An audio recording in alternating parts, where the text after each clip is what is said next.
Hello, welcome to Michelle Sews Again. I'm Michelle. Today I'm going to share with you my participation in the Vintage Sewing Challenge that's being hosted by Rochelle from rochelle.handmade.designs. If that sounds interesting to you, then please stay tuned. Okay, so I know it's been a minute since I've been on. I will get more into that in Friday Sews. I'll rejoin Friday Sews this coming week. But this video is about the sewing challenge called Vintage Sewing or Sew Vintage. She has a few different hashtags, so using one of them should get you entered into the challenge. But it is a challenge that's open to the entire sewing community, hosted over on Instagram, and she's gonna have, I think she said 7 collaborators. I am one of them. And the idea behind this challenge is to sew a vintage pattern. And her definition of vintage is 1920s through 1970s. I know technically vintage is anything that's 20 years or older. So the 80s and 90s are vintage, but she's not including those in this challenge. We want to just do 1920s through 1970s. She only wants adult garments, so nothing for kids, no accessories, no home decor, things like that, just adult garments. She would like for you to use fabric that is inspired by the era that you are sewing. Reprints are allowed, so you can either use a true vintage pattern, which I know a lot of you have, or you can use one of the ones that are out there that are being printed by McCall's and Simplicity. I know they've also done some actual reprints of true patterns from those prior years, and those are also allowed. She is also allowing you to draft your own if that is something that you're interested in doing. That's definitely not something I'm gonna do. And here are some of the things that she would like to hear from you. She would like for you to document what size that you cut, your experience with the pattern, any issues that you ran into, and things like that. You can have more than one entry. I think you just need to post them as separate posts on Instagram. She does want you to post a picture of the garment on a person, whether it's on you or somebody from your family or a friend or whoever.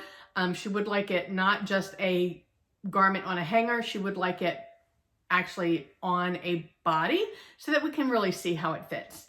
I believe that's all the rules. If you want to participate, this is November 1st through November 30th. She is going to have a prize, one random prize drawing at the end. And if you want to post progress pics, then use the hashtag VintageVemberWIP, which stands for work in progress. I think that covers all the rules. So now let me tell you what I chose to sew. I am wearing it. And the pattern that I chose is an actual vintage pattern. I know, who am I? It is from Simplicity and it's 8348. I saw Sharon from Sharon Sews post one of these made on Instagram, and I just loved the style. And so I was like, man, I would really love to make that. The largest size that it comes in is a 12, which is the size that I got. I was not certain, just from the pictures, if there was a side seam up the side, but I can tell you that there's not. That whole sleeve is open from the bodice through the sleeve. And so that kind of made me feel like I might be able to get away with making the size 12 and not having to draft anything or resize it or anything like that. So what I did was I'm starting to do this after taking Whitney's pattern sizing course, which I've actually only done the first course so far, so I need to get caught up on that. But I did actually trace out all the pattern pieces because I thought that I might have to do some drafting and resizing. And I will need to make some tweaks. This is my wearable toile, for lack of a better term. I don't really usually use that term because you either wear it or you don't, in my opinion. So this is, and I'll show you some better insert pictures in a minute. But I was able to make the size 12, and my measurements, actually I need to take my measurements because I've actually put a little bit of weight back on.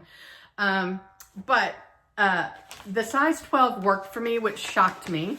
The only thing that I would do differently, aside from adding a button where I missed it, is to lengthen it. It is too short for my liking. If I was thinner and I didn't have that bottom belly, I think it hits right at the top of my pants. And without that bottom belly, I think I would be happy with the length, but I'm not. So I would resize it. But what I wanted to show you, the piece that I think is so fascinating in this pattern is the sleeve. This is the sleeve pattern. Have you ever seen a sleeve pattern piece like this? At first I was like, holy schmoly. But then when I started reading the directions, I realized it's the whole sleeve. So this is the center point of the shoulder right here. And it basically creates the side seams with the bodice like that. So yeah, you talk about some fabric consumption. So that leads me to fabric.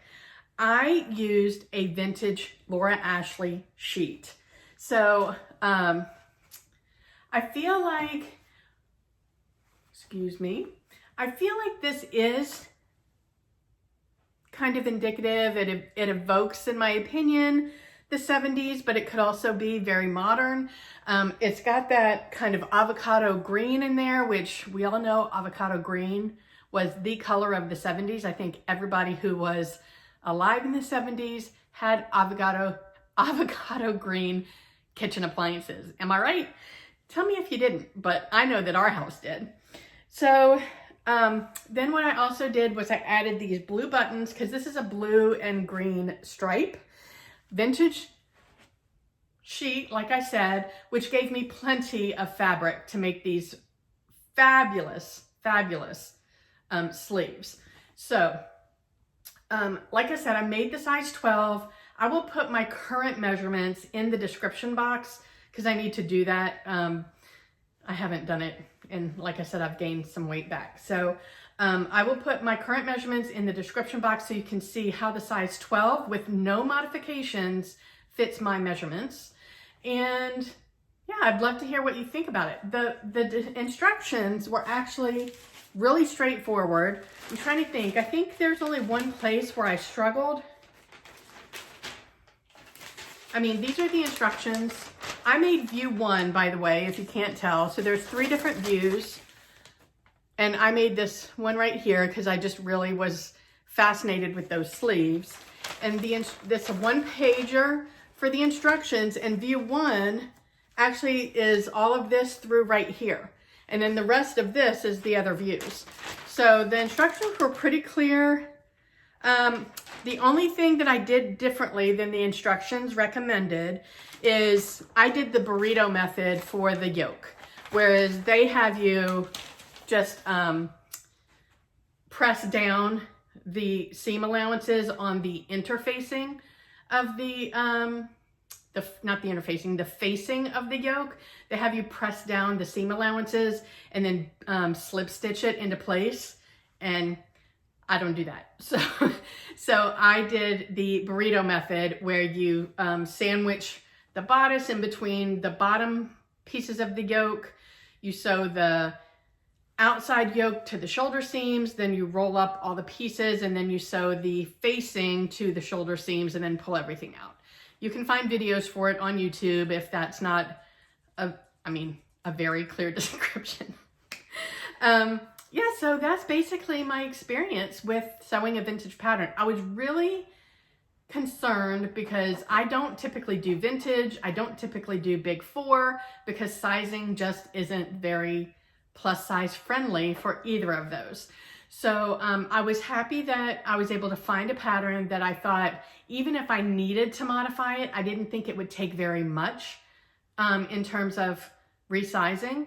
The one thing I do want to check, because once I finished the shirt, it just very much made me think of the Fen shirt from Pattern Fantastique. So I'm going to go and look that up, and I'll post a picture of the line drawings of that shirt, because I already own that pattern and I've already made it, and this just, I'm like thinking in my head that this is very similar. So if that's the case, well, hold on, let me go look it up. Oh yeah, it's definitely very, very similar. The sleeve on this one actually comes down to the hem of the blouse. It does not come that far down on the Fen, but it is very, very close. So if you are not interested in worrying about making changes to the sizing, then I recommend the Fen. It is very size inclusive. The issue with the Fen is the same one that I had with this one, is I wish I had cut it longer. So that's just my tip. If you don't like your shirts to be right at your waistline, then and you're full busted, then you might need to lengthen it or do a full bust adjustment. I'm not really sure how I would do a full bust adjustment on this. I can look and see, but with the side seam being attached to the sleeve, I don't know, I guess I could figure that out. But let me insert a little video twirl of me now, and you see what it looks like. All right, I'd love to hear what your thoughts are on this top. Have you seen Sharon's version? Did it also inspire you to want to make this top? I bought mine off Etsy. I don't remember what I paid for it, but it wasn't a whole lot. Yeah, I think that it was a fun sew. I do think I'm actually going to make another one, because my husband actually said that he really liked it, and my husband is not the type to give out compliments if he doesn't mean it, which I really appreciate, because I know when he says it that he truly means it. So we both agreed it needed to be a smidge longer. So I do think I will make another one, because it was really easy and it's really comfortable. I love how much room there is for movement, and it was easy. I didn't struggle. Like I said, I just went through the instructions again real quick, and I didn't struggle with anything. It was really straightforward. You sew, obviously, the front and the back like normal, and then the sleeve, there's a lot of gathering. There's gathering at the back. There's gathering along the shoulder. There's gathering at the shoulder seam. But other than that, you just sew it in. You sew the whole sleeve into place, and then you sew the under sleeve. You leave a hole, and then you sew a button placket on. You sew, it's just a mandarin collar. You got your button placket. I do need to put that extra buttonhole in here. Yeah, and then you hem it. So it's pretty straightforward. No issues there. So I would love to hear your thoughts on it. I'd love to know if you've made it. If you have pictures of it on Instagram, let me know in the comments, and I'll go search you out, because I'd love to see other versions. But that's all I got for you today. Please let me know if you're going to join Vintage Vember. I have always been interested in sewing vintage, but never really thought it was going to be something I was going to be able to participate in, just because sizing is not all that inclusive. So let me know your thoughts. Wherever you are, I hope the weather's amazing. I hope you're able to get some sewing in, and I will talk to you next time. Bye.